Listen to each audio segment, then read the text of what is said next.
NASDAQ selling off another 2%. Now people are asking if the AI bubble is popping. Here with his top picks and to explain what's going on, Michael Landsberg is CIO at Landsberg Bennett Private Wealth Management. Michael, I don't know if you relate this back to the Fed on some level or if this is just, things got a little bit too rich and now we're experiencing some kind of reset. I think it's a little bit of a reset. Obviously, a lot of AI stocks had a great run, 6 months a year. And this is a typical process where we do kind of rotate out of some sectors. It doesn't mean we're not positive longer term on AI, but when you have big runs like that, that's why you rebalance portfolios to keep the risk in check. And I think ultimately, we're going to get some Fed action, but I think ultimately earnings drive stocks at the end of the day. And I think that's kind of what you're going to see is stocks continue to drive earnings and prices will go higher. Is that true? I don't want to mean is that true, because obviously you look at a Merck, look at a JetBlue. Yes, earnings drive stocks, no question. But so for those who are following this and saying, this is it, the AI bubble's popping, that's it, it's over. I mean, do you think that's what's really going on here? Absolutely not. I think what's happened is you're having some deceleration from some of the rapid growth that we had. And there's some normalization in terms of what the prices should be.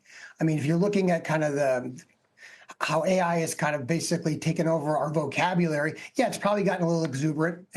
But at the end of the day, a lot of these companies are going to drive earnings going forward. Are they going to grow at 250% year over year? Of course not. And so that's kind of what we're coming off of.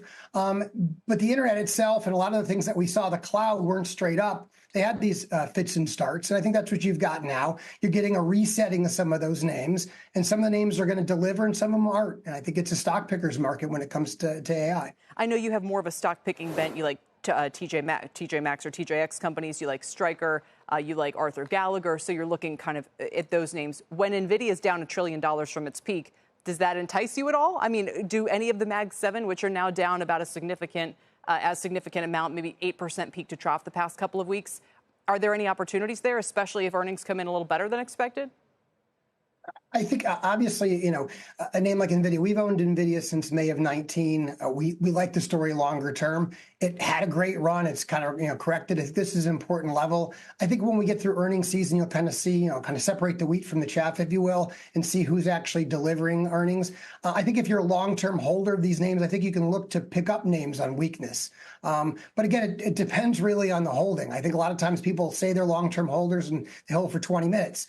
I think that's an environment where you got to be real careful with tech because we're getting some momentum being taken out of there and it's liquidity. And a lot of these names are super liquid. You can get some money off the table to be safe and you've had such a big run. So that's why we're looking at other names outside of tech to be able to give us some exposure, lower beta in often cases, but still getting earnings growth. It's a little bit more predictable given kind of where we are. We were just showing NVIDIA's down 6% today. It's down 15% in the past month. So in other words, it would have to fall more from here to get you more interested in kind of, broadening the position. Is that right?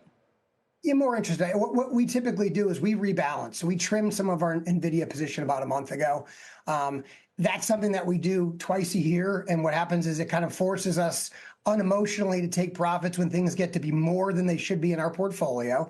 And then if it has a bad 6 months, we'll be adding to it back in January. It is a long-term core holding. And I think what happens oftentimes with some of these thematic names is people get emotional and they get attached to them. At the end of the day, they're tickers. And when they're cheap, we want to buy more. And when they're expensive, we want to let some of them go. Again, not buying and selling per se, but kind of trimming and adding to them when opportunities present.